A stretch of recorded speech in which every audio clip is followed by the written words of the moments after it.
Tuhan, daripada hati saya sakit karena dijodohkan, lebih baik Engkau mengubah wujud saya menjadi batu. Atas kehendaknya, wujud Vina Gonli dan ayam putih di samping tangan kanannya pun berubah mulai dari ujung jari hingga ke pinggang. Pada saat itu, wajah Vina Gonli belum sempat berubah wujud. Tiba-tiba, kedua orang tua dan masyarakat sekitarnya datang menolong dengan cara menarik tubuh Vina Gonli yang sesaat lagi akan berubah menjadi batu. Namun, sia-sialah pertolongan itu, nasi sudah menjadi bubur. Vina Gonli menolak pertolongan orang-orang dan kedua orang tuanya.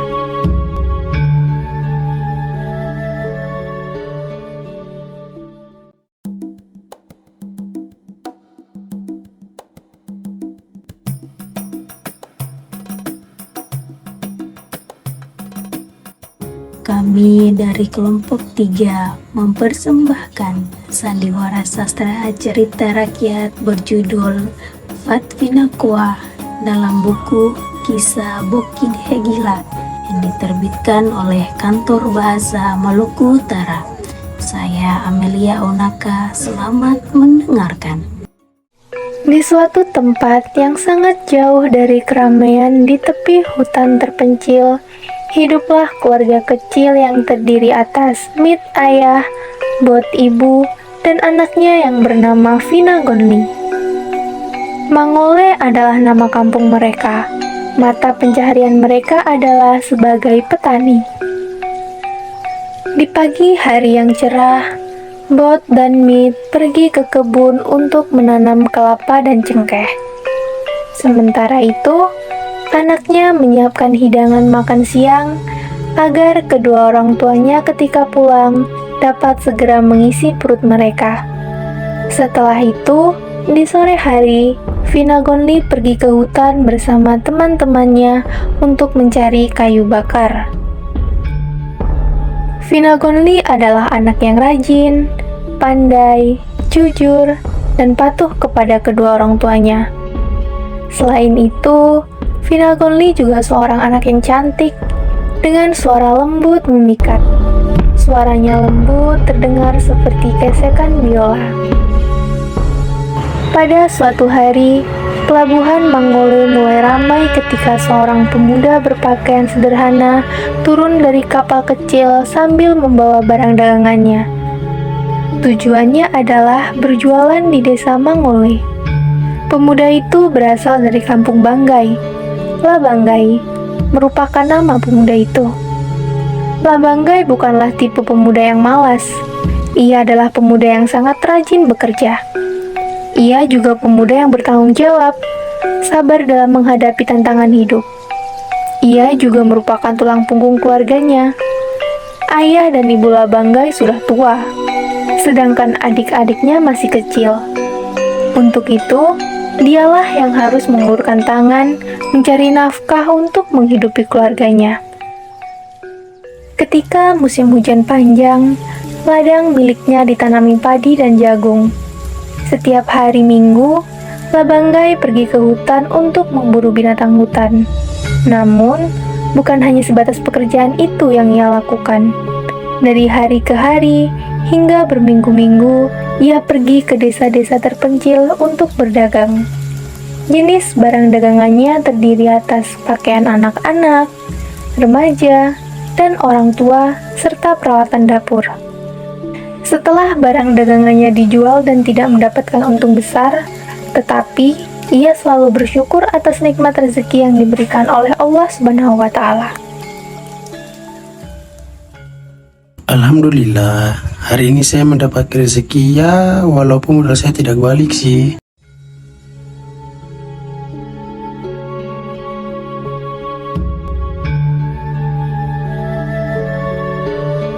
Siang itu matahari memang tengah memancarkan sinarnya yang teramat terik. Warnanya putih keperakan berpendar-pendar menyilaukan mata. Sementara itu, langit berwarna biru cukup bersih. Penduduk yang menghuni desa Mangole kini beralih pekerjaan dari pekebun menjadi pelaut. Pada suatu ketika, Vina Gonli berjalan melintas di depan tenda yang dihias seperti rumah panggung. Ya, rumah itu milik Labanggai. Mata Labanggai terlihat seperti cahaya rembulan malam, sedangkan mulutnya terbuka lebar.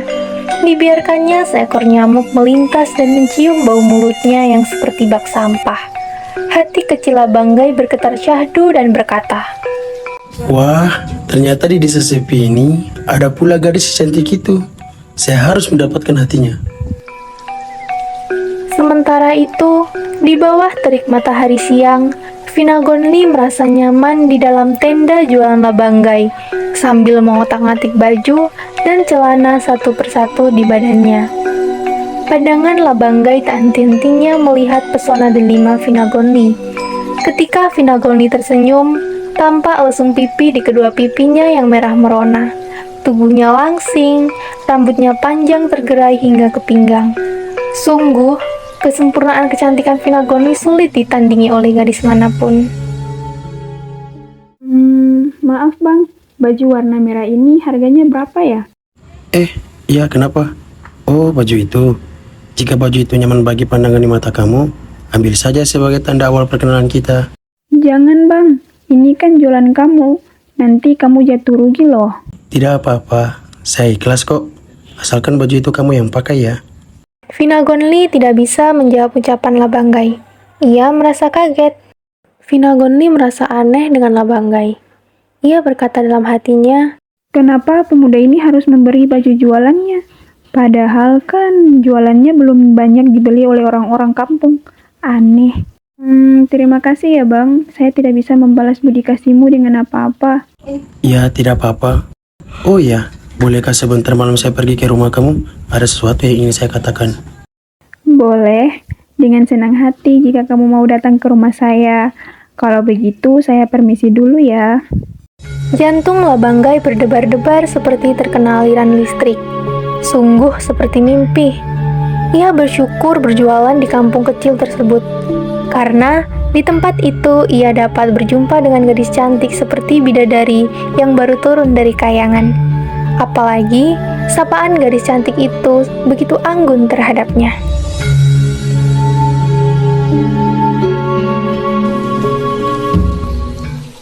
Hari sudah malam. Labanggai bergegas menyiapkan barang dagangannya. Karena pagi harinya, ia harus meneruskan perjalanannya kembali ke kampung halamannya di Banggai.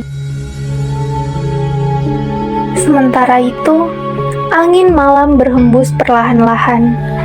Kesejukannya seperti hendak mendinginkan hati Labanggai yang selalu tergila-gila oleh kecantikan Vina Gonli. Tiba-tiba, dua mata Labanggai menuju ke arah timur. Tampak gadis cantik impiannya duduk termenung di depan pintu rumahnya. Dengan tidak sabar, ia langsung pergi menuju ke rumah Vina Gonli. Assalamualaikum. Waalaikumsalam. Boleh tidak saya masuk ke rumah kamu? Boleh, silakan masuk. Rumah kamu sepi sekali. Di mana orang tua kamu berada? Oh, ayah sama ibu sudah tidur. Mungkin badan mereka letih karena seharian tadi bekerja keras di kebun. Oh, boleh saya tahu nama kamu siapa? Nama saya Vina Gonli. Kalau kamu? Nama saya Labanggai. Keduanya pun berbincang akrab. Malam makin larut. Hanya terdengar suara nyanyian burung di malam hari. Hati Labanggai mendesak agar ia harus segera menyatakan isi hatinya kepada Vina Gonli. Karena tidak mampu menahan perasaannya yang terbakar asmara, langsung ia melontarkan kata hatinya tanpa basa-basi. Vin, maukah kamu saya jadikan calon istri saya? Orang tua saya sudah ingin mendapatkan calon menantu. Reaksi Vina Gonli seperti menghitung ilmu kalkulus. Tidak tahu apa yang harus dijawab atas pertanyaan Labanggai. Hatinya ragu, bingung, bercampur bahagia. Setelah Labanggai mengungkapkan kata-kata yang belum pernah ia dengar dari pemuda di kampungnya. Tanpa menunggu waktu yang lama, Vina Gonli pun menjawab, Iya, saya terima lamaran kamu. Alhamdulillah, kalau begitu besok saya pulang ke kampung untuk memberitahu kedua orang tuaku. Jika mereka setuju menerima kamu sebagai menantu, langsung saya balik lagi ke sini dan saya akan meminang kamu pada kedua orang tuamu. Matahari pagi telah tiba dan memancarkan kesegaran embun di pagi hari, memberikan kesegaran kampung Mangole lebih indah. Hari itu pula, Labanggai harus pulang ke kampung bersama dengan barang dagangannya. Setibanya di kampung, Labanggai pun bertemu ayah dan ibu bersama adik-adiknya. Ia pun menceritakan apa yang ia rencanakan. Pak, Bu, ada yang ingin saya bicarakan dengan kalian. Ada apa lah Banggai? Saya sudah menemukan seorang gadis yang saya cintai, Pak, Bu.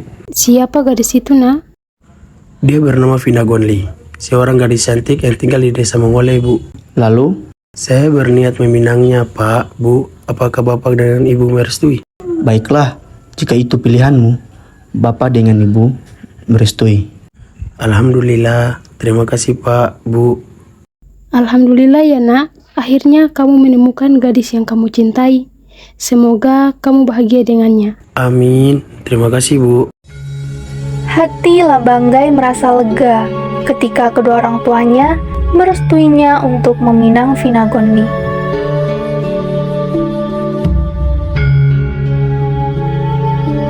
Beberapa bulan kemudian, Labanggai pergi ke kampung Mangole untuk menepati janji kepada Vina Gonli. Pagi harinya, Labanggai dengan langkah tegap dan pasti pergi menuju ke rumah Vina Gonli untuk bertemu dengan ayah dan ibu Vina Gonli.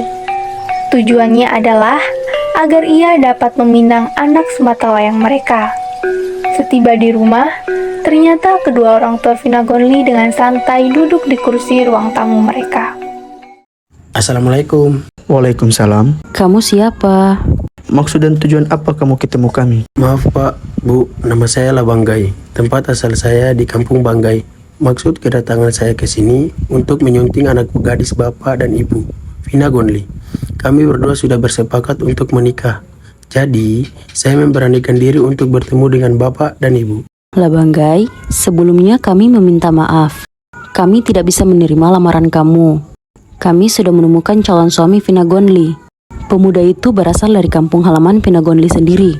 Ia adalah anak orang terpandang dan mampu. Jadi, kamu cari saja pilihan calon istri yang lain selain Vina Gonli. Kekecewaan pun menggelayuti hati Labanggai. Impiannya menyunting Vina Gonli sia-sia seperti telan angin malam. Inilah jeritan hati Labanggai. Setelah mendengar jawaban dari ayah dan ibu Vina Gonli, Labanggai meminta pamit untuk kembali ke rumah yang jaraknya tidak jauh dari rumah Vina Gonli.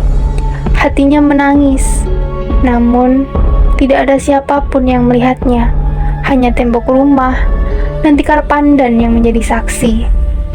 Esok harinya, Labanggai kembali ke kampung halamannya tanpa membawa cita-cita yang diimpikan.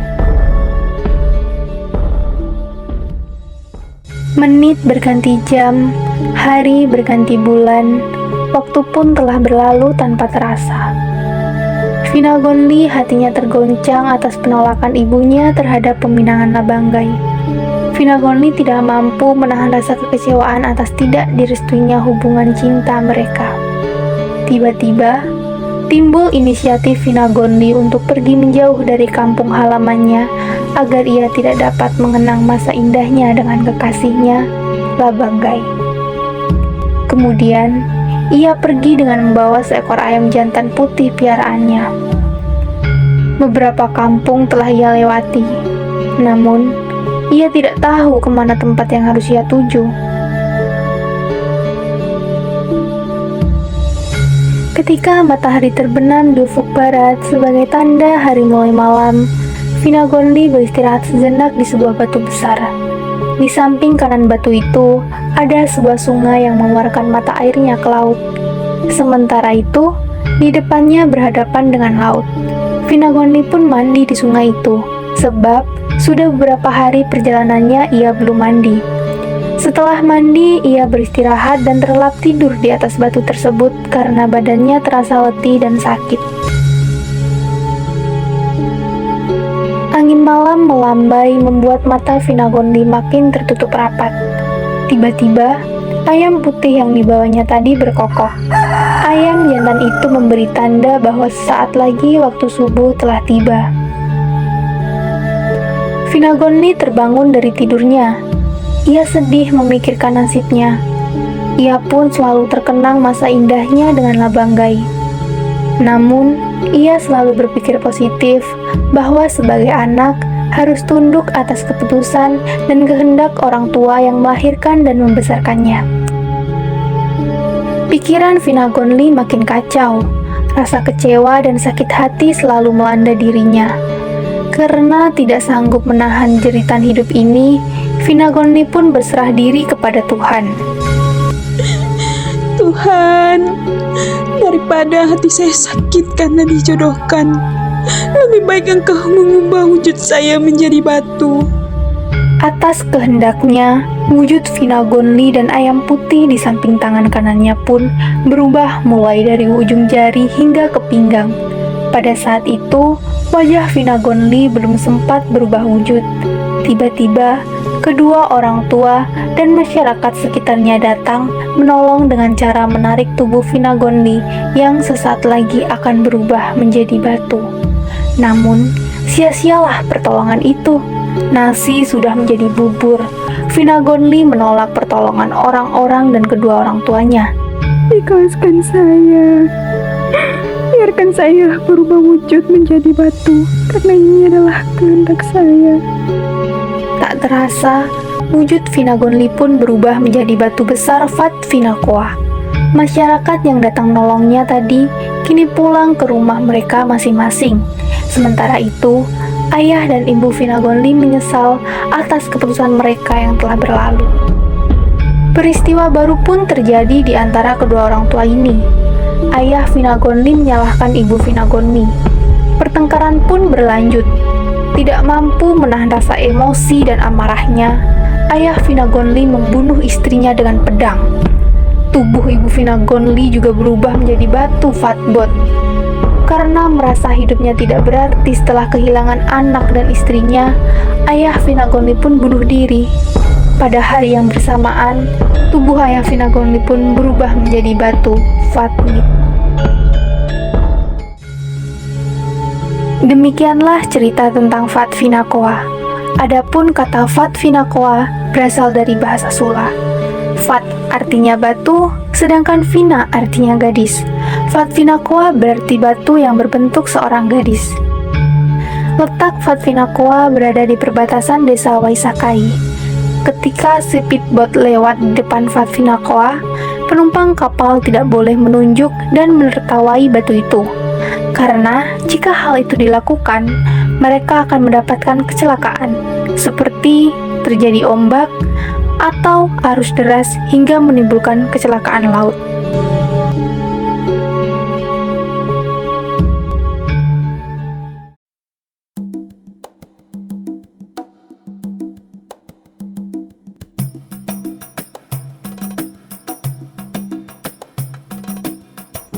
Terima kasih telah mendengarkan Sandiwara Sastra Cerita Rakyat berjudul Fat Vinakoa dalam buku Kisah Boki Deh Gila yang diterbitkan oleh Kantor Bahasa Maluku Utara.